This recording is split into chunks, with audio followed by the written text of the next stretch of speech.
Okay. पिछले chapter में हमने देखा ही था कि हमारी जैनी जो बोल रही होती है हमारे हीरो से कि क्या आपने उसे सच में अकेला छोड़ दिया। फिर हमारा हीरो कहता है कि उसको इस तरह से ज़्यादा अच्छा लगेगा। क्या आपने नीरज से नहीं सुना? अब हम आगे देखेंगे। फिर हमारी जैनी कहती है कि लगभग भले ही यह आश्चर्यजनक है, वह अपने कमरे में ही अकेली है ना? क्या वह शर्मीली है? उसके रूप रंग के आधार पर मेरे लिए यह कोई अजीब बात नहीं है कि उसने अचानक आपसे शादी करने के लिए कहा। वह रोचक और आत्मविश्वासी है। फिर हमारा हीरो बोलता है कि क्या तुमने उसे देखा है? फिर हमारी जेनी बोलती है कि हाँ, बस उसका चित्र मैंने देखा है। हमें दिखाया जाता है हमारी जेनी कुछ देर ही होती है और बोलती है इसे खोलो। फिर हमारी जेनी हंसते हुए बोलती है कि यह सूचना देने वाले से मिला है। वह प्रवेश द्वार पर ही रुक गई थी, इसलिए मैंने उसे ले लिया। शुक्र है कि वह मेरा चेहरा पहचानती है। मैंने लगभग उसे जबरदस्ती ले लिया था। फिर हमारा हीरो सुन के बोलता है कि मुझे यकीन है कि आपने ऐसा किया होगा अपनी अधिक ताकत का प्रयोग करके। फिर हमारा हीरो मन में सोचता है हमारी हीरोइन के बारे में। क्या उस तरह के व्यक्ति आत्मविश्वासी हो सकती है? एक पीला चेहरा और शरीर इतना पतला है कि आप उसके हत्या देख सकते हैं। एक शांत महिला जो कढ़ाई करने के लिए अपने कमरे में रहना पसंद करती है, वह बिल्कुल वैसी व्यक्ति है। फिर हमें दिखाया जाता है हमारी हीरोइन के फोटोज को, जिसे देख के हमारा हीरो बोलता है कि क्या उन्होंने उसके चित्र को सुंदर किया है।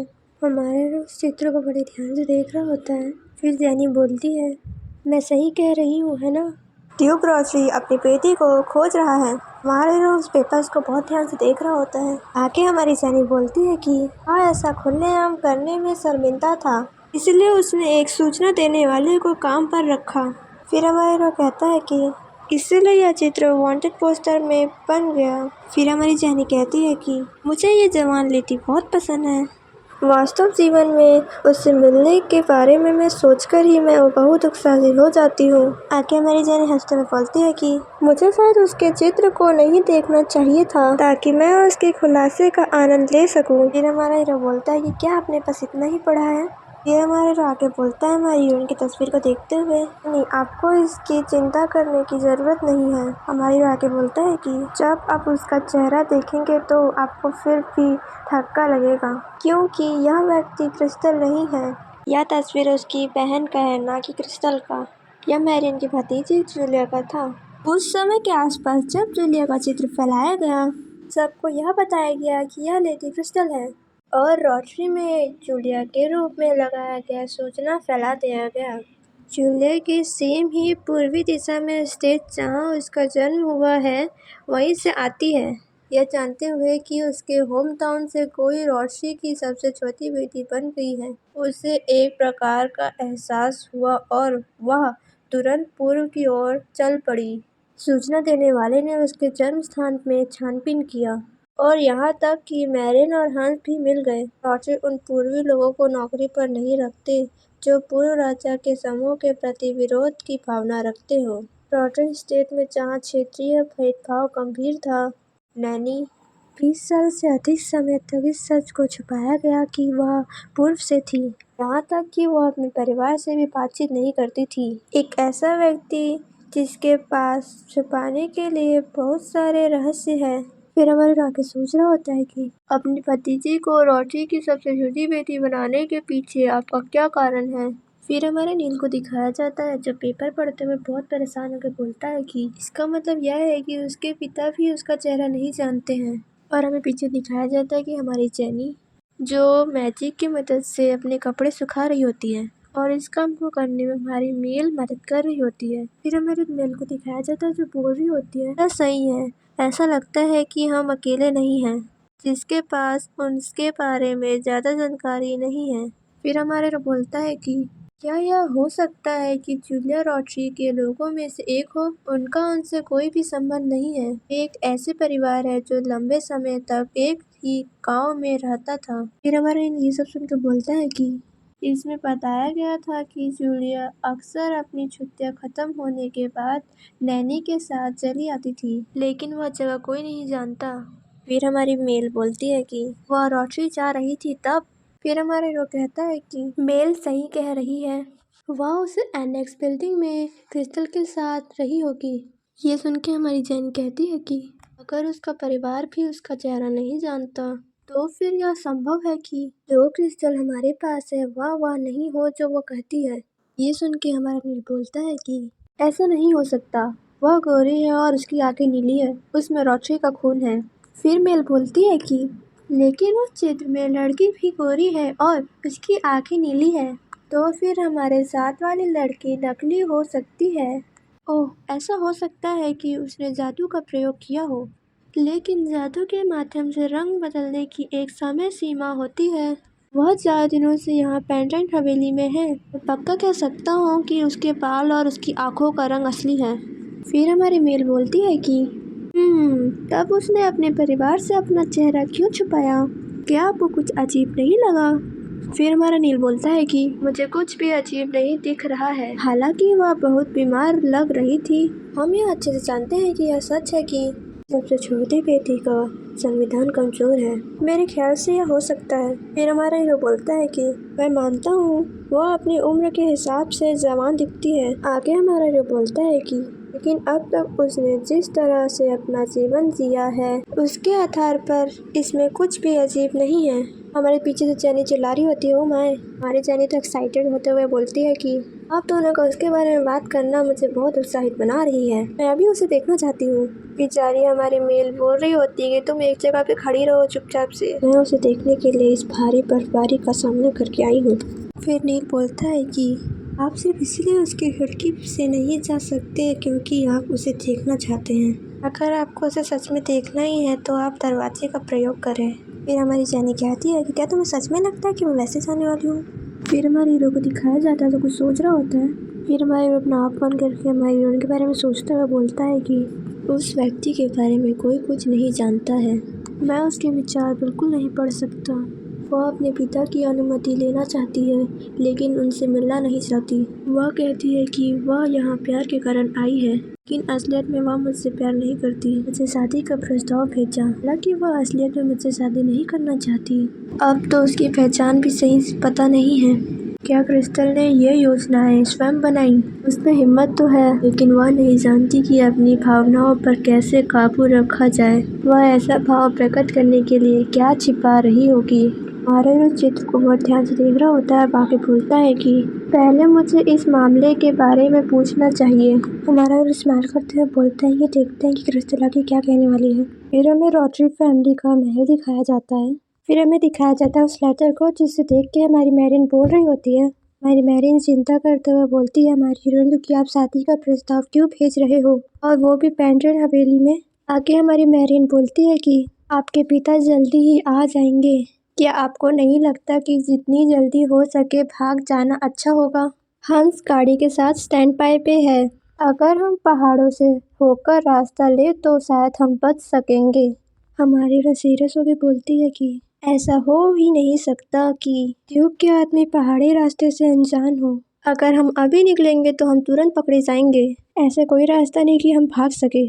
हमारी आगे बोलती है कि अगर मैं पेंट्रिन जाऊं और अपनी योग्यता दिखाऊं तो मुझे यकीन है कि वे मेरे सबसे बड़े रक्षक होंगे। आगे हमारी हीरोइन उदास होते हुए बोलती है कि अभी सबसे बड़ी समस्या यह है कि पिताजी को यह पता ना चल जाए कि मैं कैसी दिखती हूँ। ये सब बात हमारी जूलिया एकदम ध्यान से सुन रही होती है और उसे बुरा लग रहा होता है कि हमारी हीरोइन कितनी ज़्यादा दुखी है। फिर जूलिया अपनी चाची को बोलती है कि रंग की दवाई कहाँ है? हमारी हीरोइन और मैरिन हैरान जाते हैं, सोच रहे होते हैं कि क्या कह रही है।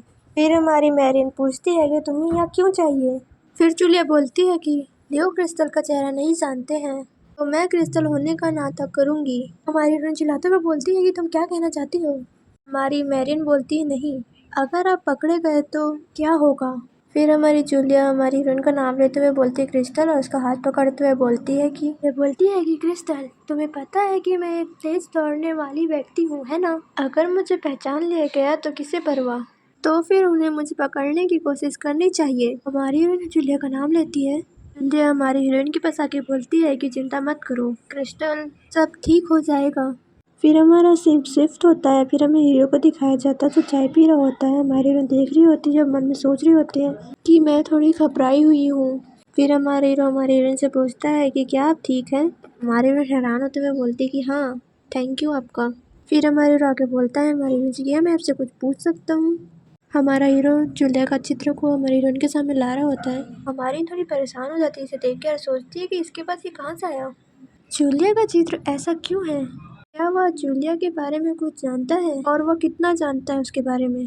हमारी हीरोइन ये सब सोचते हुए घबरा रही होती है। फिर हमारे हीरो उसकी तरफ देखते हुए बोलता है कि मैंने सुना है कि उसका नाम जूलिया है।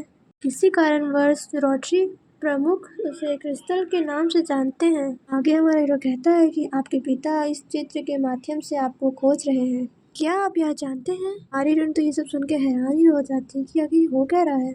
फिर हमारी हीरोइन बोलती है कि नहीं, मैं कुछ भी नहीं जानती हूँ। फिर हमारे हीरो बोलता है कि मुझे आशा है कि आपसे आप सच बोलेंगे। आगे हमारे हीरो बोलता है कि क्रिस्टल रोटरी, आप यहाँ क्यों आई हैं? हमारे लिए इस सवाल को सुनकर थोड़ी हैरान हो जाती है। फिर बोलती है कि क्या आपको मुझ पर संदेह नहीं है कि मैं क्रिस्टल रोटरी होने का दिखावा कर रही हूँ? हमारे हीरो हल्का सा मुस्कुराते हुए बोलता है कि नहीं, यह बहुत साफ है कि आप ही क्रिस्टल हैं। सुनहरे बाल और नीली आंखें। हमारी हीरोइन मन में सोचती है कि वह रंग जिसने मेरी पहचान साबित की, जबकि मैं उस डरावनी जगह से भाग रहा हूँ जिसने मुझे यह दिया। हमारी हीरोइन बोलती है कि मैं घर से भाग जाना चाहती थी। जैसे कि आप जानते हैं कि मैं अपने खराब हालत के कारण एनिक्स बिल्डिंग में ही रहती हूँ। जब मैं इतनी स्वस्थ हो गई कि मैं बाहर जा सकूं, तब मेरे पिता ने मेरी शादी करने की कोशिश की। हमारी हीरोइन आगे बोलती है कि मैं इस तरह से शादी नहीं करना चाहती। हमारे ये सब ध्यान से सुन रहा होता है। फिर बोलता है कि इसीलिए आपने मुझे चुना। हमारी हीरोइन बोलती है हाँ, आपका नाम ही एकमात्र नाम है जिसके बारे में मैंने कभी सुना है। फिर हमारे हीरो को दिखाया जाता है तो ये सुन के हंसने लगता है। हंसते हुए बोलते हैं कि यही कारण है। मैं श्योर नहीं हूँ कि मुझे इसे एहसासपूर्ण कहना चाहिए या विचारहीनपूर्ण कहना चाहिए। हमारी हीरोइन ये सुन के दुखी होकर बोलती है कि मैं दिल से माफ़ी मांगती हूँ, मुझे नहीं पता था क्या कहना है। फिर हमारा हीरो कहता है कि मुझे नहीं पता था कि तुम इतना झुकोगे। मुझे आपके साथ जुड़े लोगों की सारी जानकारी मिल गई है। ये हमारा हीरो आगे बोलता है हमारी हीरोइन से पूछते हुए कि तुम्हें क्यों ऐसा क्यों लगता है कि जूलिया आप हो? हमारी हीरोइन बोलती है कि मेरे पिता एक ऐसे व्यक्ति हैं जो केवल परिवार के हितों की परवाह करते हैं। मानो आखिरकार उसे मेरी कीमत का पता चल गया हो। वह अचानक मुझसे मिलना चाहते थे। तभी जूलिया ने सुझाव दिया कि क्योंकि पिताजी मेरा चेहरा नहीं जानते हैं, उसने सोचा कि अगर वह मेरी तरह व्यवहार करे तो मेरे लिए भागना आसान हो जाएगा। फिर हमारे हीरो बोलता है कि यदि जूलिया इतनी दूर तक जाने को तैयार है तो आपके उसके साथ अच्छे संबंध होने चाहिए। हमारी हीरोइन बोलती है कि क्योंकि मैं कभी बाहर नहीं जाती, मेरी नैनी ने मुझे उससे मिलवाया। जूलिया मेरी एकमात्र दोस्त है। हमारा हीरो पूछता है कि आपने उसके बालों और आंखों का रंग कैसे छुपाया? फिर हमारी हीरोइन बताती है कि हमारे पास एक जादुई रंग दवाई थी। यह कुछ ऐसा है जिसे हमने तब प्रयोग करने के लिए तैयार किया था जब मैं अपनी नैनी का अनुसरण करूंगी, लेकिन मुझे नहीं पता था कि वहाँ एक चित्र भी था। जब पिताजी आए तो उन्होंने जूलिया पर एक नज़र डाली और चले गए।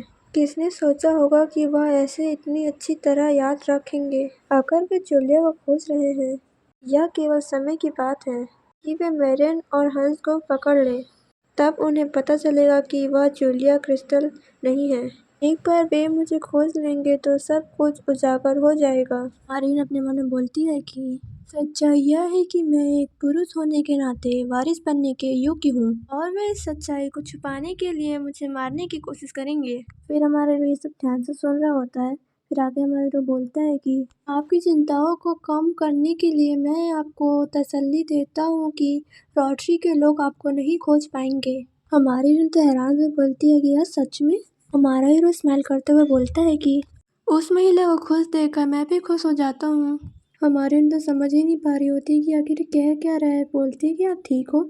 हमारा हीरो स्माइल करते हुए बोलता है कि हाँ बिल्कुल मैं ठीक हूँ। मुझे लगा कि प्यार बेकार होता है। मेरा बस दिल टुकड़ों में टूट चुका है। हमारी हीरोइन तो हैरान होकर बोलती है क्या? फिर बोलती है मुझे माफ़ कर दो, मुझे माफ़ कर दो, सच में मुझे माफ़ कर दो। हमारा हीरो मासूम सा चेहरा बना के बोलता है कि माफ़ी मांगने से दर्द और बढ़ेगा। यह तुम्हारी गलती नहीं है कि तुम मुझसे प्यार नहीं करते। और हीरोइन को दिखाया जाता है तो बेचारी बहुत दुखी हो जाती है सब सुन के। हमारे हीरो आगे स्माइल करते हुए बोलता है कि मैं तो चाहता हूँ कि आप गुस्सा हो जाएं, फिर भी यह सब उस महिला की बदौलत है कि मेरी जीवन में पहली बार आई है। हमारी हीरोइन तो ये सब सुनती है हैरान हो जाती, बोलती है क्या पहली बार? हमारे हीरो आगे बोलता है कि मैंने जाना कि जब दिल धड़कता है तो कैसा महसूस होता है। हमारी हीरोइन हैरान से बोलती है कि क्या? पहली बार आपका दिल धक धक हुआ? आगे हमारे हीरो बोलता है कि आप पूल की ओर भागने की योजना बना रहे हैं जहाँ ये लोग हैं, है ना? और आप रोटरी को बता के थोड़ा समय निकालना चाहते हैं इससे आपको भागने का और समय मिल सके। हमारी हीरोइन बोलती है हाँ आप सही बोल रहे हैं। हमारे हीरो आगे बोलता है कि मैं यहाँ ध्यान रखूंगा कि रोटरी के लोग उन्हें ना खोज पाए और यदि वह तुम्हें खोजते हुए यहाँ आए तो मैं यहाँ कह दूंगा कि यहाँ तुम नहीं हो। हमारी हीरोइन सुन के हमारे हीरो को थैंक यू बोल रही होती है। हालांकि आपके द्वारा लिया गया निर्णय भविष्य में आपके परिवार को नुकसान पहुंचाएगा, आप यह जानते हैं, है ना? ये सब हमारी हीरोइन ध्यान से सुन रही होती है, मन में सोचती है कि वह इससे कैसे बचे।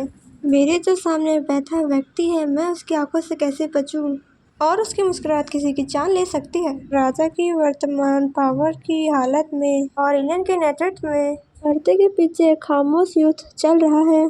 दरारों से खुद कीड़ों को दूर भगाने के लिए विलेन उस पल का वेट कर रहा था। अब बहता पानी कीड़ों को भगा देगा। वह बांध को तोड़ने के लिए उस एक बूंद का इंतजार कर रहा है।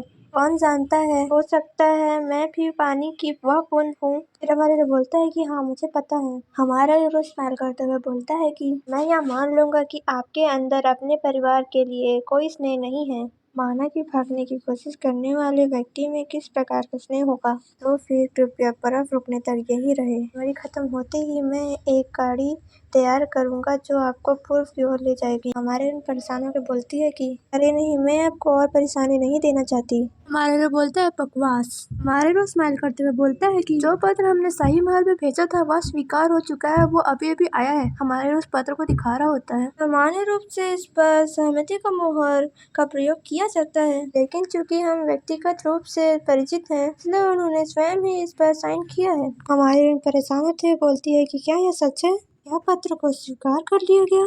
इसे इतनी जल्दी कैसे स्वीकार कर दिया गया? हमारा हीरो ये सुनकर बोलता है कि मैं भी हैरान था। मैंने सोचा था कि मौसम के कारण यह मुश्किल है। यह सब इस महल के दो कुशल जादूगरों की बदौलत है। मैं उतावला था और उस समय मुझे आपके यहाँ आने का कारण नहीं पता था। ये सब बात तो हमारी हीरोइन के सीधा दिल पे जाके लग रही होती है। और आगे हमारे हीरो हंसते हुए बोलता है कि और आपके पास पेंडेंट परिवार का नाम है। बेचारी हमारी हीरोइन सोच रही होगी कि मैंने आगे क्या किया है कि मेरे साथ ये सब हो रहा है। हमारा हीरो आगे बोलता है कि यह आधिकारिक है, लेकिन अन्य जगह पर आप रोटरी के रूप में अपना परिचय देना ठीक है। ये सुन के हमारी हीरोइन हैरान हो जाती है, हमारे हीरो को देख रही होती है और तभी अपने हाथ को आगे बढ़ाती है हमारे हीरो की तरफ और हमारे हीरो का कपड़ा पकड़ लेती है। हमारे हीरो ये देख के हैरान हो जाता है। तभी हमारी हीरोइन आके बोलती है कि तो अब क्या होगा? हमारे हीरो हमारी हीरोइन को बड़े ध्यान से देख रहा होता है, किस तरीके से परेशान होकर ये बात बोल रही होती है। फिर उसे देखते हुए हमारी हीरो स्माइल करते हुए बोलता है कि हम एक कपल बनने जा रहे हैं। हम दोनों